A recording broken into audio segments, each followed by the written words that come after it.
যা গরম পড়েছে, এই গরমে বেশি কিছু রান্না করতে একদম ইচ্ছে করে না। কিন্তু ফ্রিজ খুলেই দেখলাম বিভিন্ন রকমের সবজি।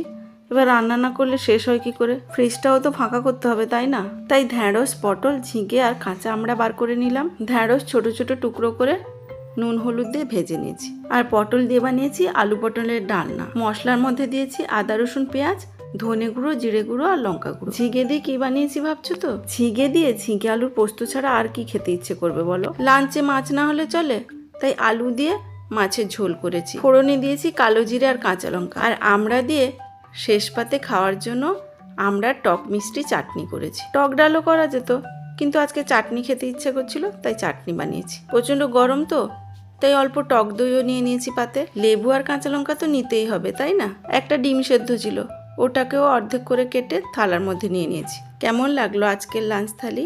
কমেন্ট করে জানিও। টাটা।